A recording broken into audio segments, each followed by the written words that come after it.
Lo que acontece en Ecuador es un sacudón realmente institucional y vamos Sí. a abordar este tema en profundidad con Mauricio Además Rabuffetti. hay una situación de crisis ahora en ese país. Estamos hablando del asesinato de un candidato de 59 años de edad, candidato presidencial. Mauricio, bienvenido. ¿Cómo les va? ¿Cómo estás, ¿Cómo les va? Con Mauricio? un tema duro hoy. ¿Cómo está impactando esto? La primera reflexión Vos allí. decías, Gaby, una crisis institucional. Yo iría mucho más allá. A ver. Es un atentado a la democracia. Sí, claro. ¿Por qué es un atentado a la democracia? Porque se toma en la vida de alguien que le estaba pidiendo a los ecuatorianos el voto para ocupar el cargo más importante del país en un momento muy, muy difícil de la historia ecuatoriana. Porque recordemos que Ecuador llega a estas elecciones no de la mejor manera. Ahí vemos imágenes del momento trágico en el que él ingresa a un vehículo que no era el suyo.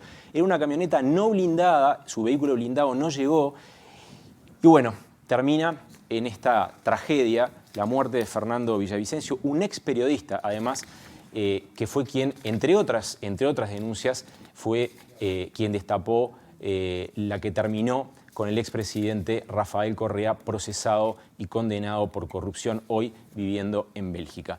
Ecuador, que llega a estas elecciones, entonces, después de la disolución del Parlamento, después de esa aplicación de la Constitución que permite la llamada muerte cruzada, que implica, en este caso, y tras la renuncia del presidente Lasso a presentarse como candidato, implica el seguro cambio de mando en Ecuador en las elecciones del 20 de agosto. Faltan 12 días nada más para estas elecciones y Ecuador llega a ese momento con la muerte, con el asesinato de uno de los candidatos que, más allá de que tuviera posibilidades o no, porque según las encuestas estaba en tercer lugar, en quinto lugar, Claro. era un hombre identificado con la lucha contra la corrupción. ¿Y existen algunos indicios acerca del móvil posible de este asesinato, Mauricio? No. No existen indicios en cuanto a las razones. Sí se sabe que es un candidato que había denunciado amenazas en su contra. Cuando era periodista, como yo contaba hace un rato, destapó varias ollas vinculadas a la corrupción en su país. Luego lo siguió haciendo desde el Congreso, con la particularidad de que además era un hombre que señalaba que no precisaba chaleco antibalas. Tenía una frase que era algo así como: el chaleco antibalas es la gente, mi chaleco antibalas es la gente. Tenía una custodia reforzada porque se entendió por parte de las autoridades ecuatorianas que era un candidato que estaba en la línea de riesgo más importante. A pesar de esto, no lo pudieron cuidar las autoridades y terminó asesinado de 3 disparos en la cabeza. Bien, adelante. No, me quedé pensando, básicamente no es la primera vez que pasa esto en América Latina, de todas formas. Hubo otros países, estoy pensando en Colombia también, por ejemplo, ¿no? Bueno, yo tengo una lista, pero es enorme la lista, ¿no? Pero para algunos televidentes, algunos que peinan canas seguramente en casa, podemos hablar de algunos más recientes y otros no tanto, ¿no? Algunos se acordarán de Bernardo Jaramillo, candidato comunista en Colombia, asesinado en 1990. Luis Carlos Galán, que muchos habrán visto la recreación de su asesinato en la serie Escobar, en Netflix. Seguramente muchos televidentes lo vieron. Luis Carlos Galán, también candidato colombiano. Ahí vemos imágenes de aquel momento, ¿no? Porque lo matan en un estrado. Una cosa impresionante. Y tal vez el que más recordamos todos por su espectacularidad, y digo espectacularidad en el sentido, por supuesto, más trágico del término, es el de Luis Donaldo Colosio en México. ¿Se acuerdan? En 1994, un asesinato, ahí lo vemos, al que hacía alusión hoy temprano el presidente Andrés Manuel López Obrador, recordando esto que es una tragedia que se repite en América Latina, ¿no? La tragedia de los candidatos, no solo a presidente, porque Ecuador lleva, ahí vimos, aquellas imágenes están dando la vuelta al mundo, ¿no? Lo mataron a quemarropa en medio de una multitud a Luis Donaldo Colosio, en plena crisis en México además. Pero escenas que se repiten en nuestra América Latina, escenas que se repiten y no solamente con candidatos a la presidencia.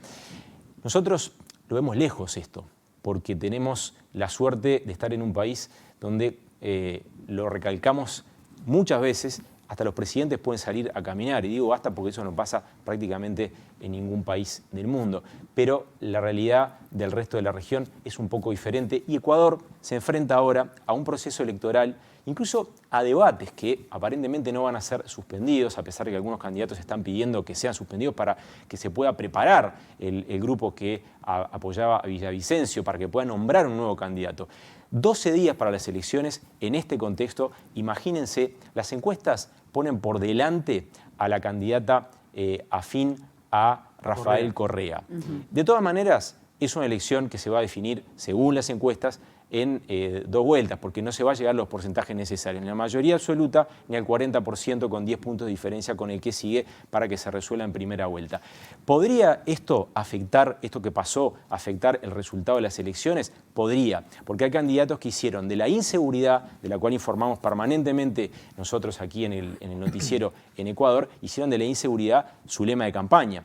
A esos candidatos, por supuesto, se espera cierto flujo de votos. También se espera cierto flujo de votos adicional a la formación que encabezaba Villavicencio, porque parte de su plataforma es la denuncia contra la corrupción. En definitiva, el impacto en el resultado de estas elecciones no lo conocemos, pero que podría haber que se podrían mover votos, todos los analistas ecuatorianos lo están manejando de esa manera, en medio, por supuesto, de un análisis que se hace en estado de absoluto shock. ¿Las elecciones se hacen el 20 de agosto sí o sí? ¿Eso está confirmado? Está confirmado por el Consejo Electoral. Las elecciones se hacen el 20 de agosto. Recordemos, elecciones que se definieron a partir de la decisión del presidente Lasso, que estaba siendo sometido a juicio político, de disolver el Parlamento y gobernar por decreto hasta dejar el poder.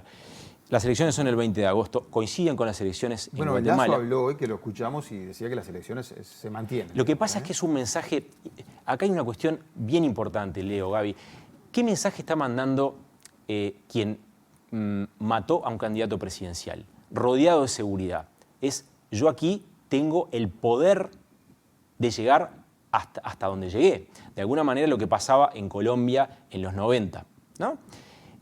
¿Qué mensaje le quiere dar el Estado ecuatoriano al crimen organizado? Le quiere decir, el proceso político va a seguir como establecido, porque tenemos que hacerlo seguir, porque es la forma que tenemos de responder en el marco de la ley.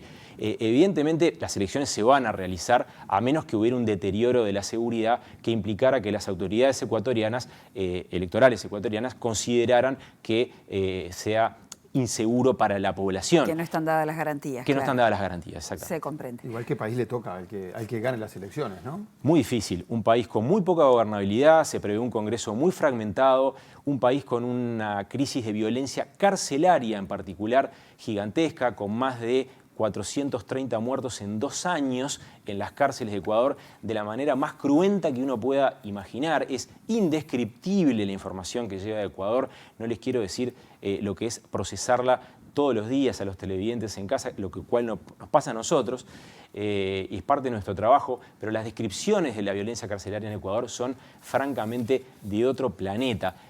No las podemos ni siquiera repetir con palabras hoy, pero eso es parte del país, más allá de todos los problemas que puede tener Ecuador, un país en el que se ha filtrado la violencia del crimen organizado, que además va a tener un presidente, repito, con escasísima gobernabilidad, con el Congreso, con todos los problemas que eso sabemos que implica para la inestabilidad o para la estabilidad de Ecuador.